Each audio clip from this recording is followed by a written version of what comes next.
میں نے جے باری کو پیغام بھجوایا کہ میں ایک ابھرتا ہوا صنعتکار ہوں اور کاروباری حوالے سے ہمارا باری صاحب سے ملنا اشد ضروری ہے۔ اسی ضمن میں پہلے سے تیار کردہ ایک فرضی کارڈ بھی اندر بھجوایا۔ تھوڑی سی مدو قدر کے بعد جے باری کے کرندے مجھے اور نادر کو ڈرائنگ روم میں لے گئے۔ ہم لوگ صوفوں پر بیٹھے تھے کہ چند منٹ کے بعد جے باری بھی وہاں پہنچ گیا۔ اس کو آتے دیکھ کر اس کا کارندہ جو ہمیں وہاں لے کر آیا تھا تعظیم دیتے ہوئے واپس چلا گیا۔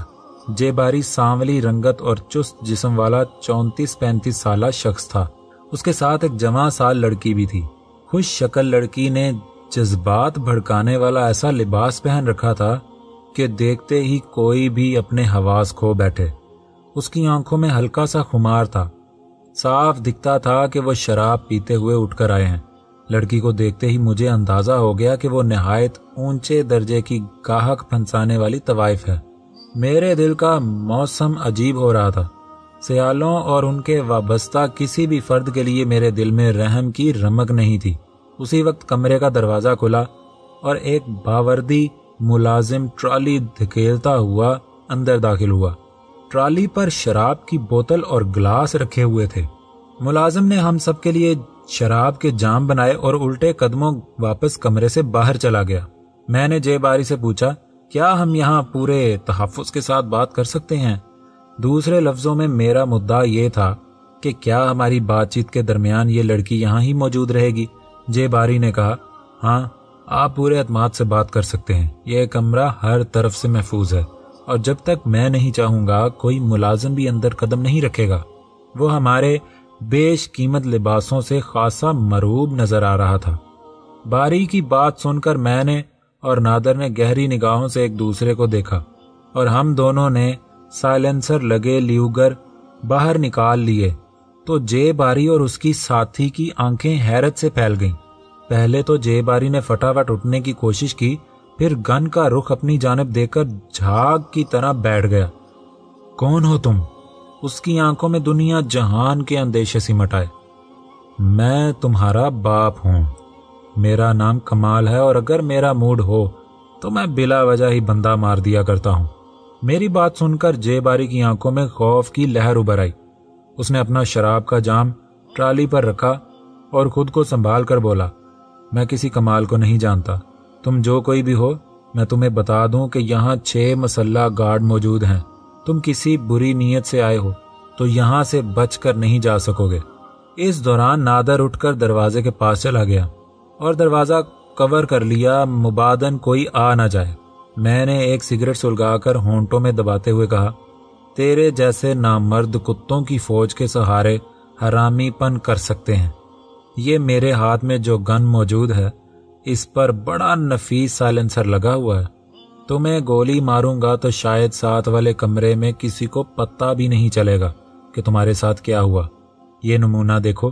میں نے گولی چلائی تو ٹھس کی آواز نکلی اور گولی سیدھا لڑکی کی آنکھوں کے بیچوں بیچ ماتھے پر جا لگی اور کھوپڑی کو توڑتی ہوئی پیچھے سے نکل گئی۔ وہ لڑکی باری کے پہلو میں بیٹھی تھی، اس کے منہ سے چیخ بھی نہ نکل سکی۔ وہ ایک دم جھکی اور اوندھے منہ قالین پر گر گئی۔ اس کے خون سے سرخ قالین سرخ تر ہونے لگا۔ جے باری جیسے سکتے کی حالت میں رہ گیا تھا۔ اس کے ہونٹ کامتے رہ گئے مگر آواز ندارت تھی۔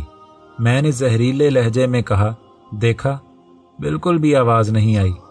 5-10 سیکنڈز تک قیامت خیز سناٹا جاری رہا۔ کیا چاہتے ہو تم؟ جے باری نے رندے ہوئے گلے سے پوچھا۔ میں تو بہت کچھ چاہتا ہوں، لیکن فی الحال تم بنا چوں چراں کیے میرے ساتھ پوائنٹ 1 کے گوداموں پر چلو گے، جہاں صفدر سیال اینڈ کمپنی کی تیار شدہ جیپیں موجود ہیں۔ اس نے سر گھما کر لڑکی کی طرف دیکھا تو اس کی لاش تھوڑی دیر جنبش کرتی نظر آئی تو پھر ساکت ہو گئی۔ جے باری نے ایک نہایت دہشت زدہ نظر لاش پر ڈالی اور اٹھ کھڑا ہوا۔ میں نے جے باری کو گن دکھا کر اسے نشانہ پر رکھتے ہوئے لیوگر جیب میں ڈال لیا۔ یہاں شاید دوستوں کو مجھ سے اختلاف ہو کہ میں نے بے رحمی سے ایک بے قصور لڑکی کو مار دیا۔ دشمنی کے اس انداز کو یقیناً آپ لوگ غیر اخلاقی قرار دیں گے، لیکن سیالوں نے جس بے رحمی سے میری فیملی کو قتل کیا اور میری معصوم بہن کی عزت لوٹی، اس کو پامال کیا تھا اس نے میرے اندر نفرت کا ایک ایسا الاؤ بھڑکا دیا تھا کہ اب میرے اندر اخلاقی اور غیر اخلاقی کی اہمیت بالکل بھی باقی نہ رہی تھی۔ میں سیالوں کے ساتھ جڑے ہر شخص کو بے رحمی سے ہی قتل کر دینا چاہتا تھا۔ مجھے معلوم تھا کہ اب جو میں کرنے جا رہا ہوں یہ کروڑوں کا نقصان ہوگا، لیکن یہ سب ایک ایسے دشمن کا نقصان تھا جس کا ہر فائدہ اس کی کالی طاقت میں اضافہ کرتا، اور اس کی طاقت میرے جیسے بے ضرر لوگوں کو مجرم بناتی، چھیمو جیسی لڑکیوں کی زندگیاں اجیرن کرتی، راجی جیسی لڑکیوں کو اس کے عیش کدے کی زینت بناتی، میری فیملی جیسے بے قصور لوگوں کا خون پیتی۔ یہ طاقت ایک کالی شکتی تھی، یہ کسی بھی حالت میں ہوتی تو اسے تباہ کرنا میرے نزدیک نیکی ہی ہوتی، بہت بڑی نیکی۔ ٹھیک 1 گھنٹے بعد ہم پوائنٹ 1 میں اس طرح داخل ہو رہے تھے کہ جے باری اپنی شاندار ٹویوٹا جیپ چلا رہا تھا اور میں اس کے پہلو میں اس طرح بیٹھا ہوا تھا کہ لیوگر میرے ہاتھ میں اور اس کی نال باری کی طرف تھی، جبکہ نادر پچھلی سیٹ پر بیٹھا ہوا تھا۔ میں نے کنکھیوں سے بیک مرر میں دیکھا تو حنیف اور سردار گاڑی میں پیچھے پیچھے آتے نظر آئے۔ پروگرام کے مطابق اگر ہم اندر کسی مصیبت میں پھنس جاتے تو سائلنسر نکال کر ایک فائر کر دیتے، جسے سنتے ہی وہ دونوں ہماری مدد کو اندر آ جاتے۔ پوائنٹ 1 میں داخل ہوتے وقت میں نے کہا، میرا خیال ہے کہ تم مجھے اچھی طرح جان چکے ہو اور ابھی تازہ تازہ میری کارکردگی بھی دیکھ چکے ہو۔ تمہاری بہتری اسی میں ہے کہ کوئی بھی چالاکی دکھانے کی کوشش مت کرنا۔ سیکیورٹی کے 1-2 مراحل سے گزر کر ہم پوائنٹ 1 کے گوداموں کے قریب پہنچ گئے۔ یہ گودام 6 عدد وسیع و عریض شیڈز پر مشتمل تھا۔ یہاں تیار شدہ جیپیں قطار در قطار پارک کی گئی تھیں۔ جے باری کو ابھی تک کچھ اندازہ نہیں تھا کہ میں کیا کرنے جا رہا ہوں۔ ہم گاڑی سے اتر کر ایک وسیع و عریض شیڈز میں داخل ہو گئے۔ یوں لگتا تھا کہ کسی اسٹیڈیم پر چھت ڈال دی گئی ہے۔ اس شیڈ میں کم و بیش 150 گاڑیاں موجود تھیں۔ دوسرے 3 شیڈز بھی بالکل ساتھ ساتھ واقع تھے۔ یہ ہفتے کی رات تھی۔ گودام پر صرف 1/3 عملہ ڈیوٹی دے رہا تھا۔ میں نے جے باری کو ہدایت کی کہ وہ کسی مناسب بہانے سے عملے کے ارکان کو 15-20 منٹ کے لیے کسی دوسرے شیڈ کی طرف بھیج دے۔ تھوڑی سی پیش و پیش کے بعد باری نے میری ہدایت پر عمل کیا، تاہم میں نے محسوس کیا کہ عملے کے انچارج کو باری کی یہ ہدایت کچھ پسند نہیں آئی۔ اس کے چہرے پر الجھن کے آثار تھے اور وہ میری اور نادر کی طرف سے بھی شک کا شکار معلوم ہوتا تھا۔ بہرحال اس نے عملے کے 3-4 افراد کو باہر بھیج دیا۔ میں اور نادر باری کے ساتھ شیڈ کے آفس میں کھڑے تھے۔ جب انچارج اندر آیا اس نے باری سے کہا، کیا میں آپ سے اکیلے میں بات کر سکتا ہوں؟ تم نے جو کہنا ہے یہی کہہ دو، باری نے مری مری آواز میں کہا۔ انچارج بولا، گستاخی معاف سر، یہ رولز کے خلاف ہے کہ ہم سب دوسرے شیڈ میں چلے جائیں۔ اس کے علاوہ میں جاننا چاہتا ہوں کہ ابھی الفاظ اس کے منہ میں ہی تھے کہ نادر کی بے آواز گن سے ایک گولی نکلی جو کہ انچارج کی کھوپڑی توڑ کر نکل گئی۔ وہ لہرا کر زمین کی طرف آیا۔ میں نے اسے ایک ہاتھ سے سنبھالا اور آستگی سے زمین پر لٹا دیا۔ گولی چلنے سے جو ٹھس کی آواز نکلی تھی اس نے ایک بدقسمت پہرے دار کو اندر کھینچ لیا۔ باہر کھٹکے کی آواز سنتے ہی میں لپک کر آفس کے دروازے کے پیچھے گیا تھا، اور جیسے ہی پہرے دار اندر داخل ہوا تو امید ہے دوستو آج کی ایپیسوڈ آپ کو پسند آئی ہوگی۔ ملتے ہیں نیکسٹ ایپیسوڈ کے ساتھ۔ ویڈیو کو لائک کریں، کمنٹ باکس میں اپنی رائے دیں، چینل کو ضرور سبسکرائب کریں۔ سبسکرائب۔ اپنا خیال رکھیں۔ اللہ حافظ۔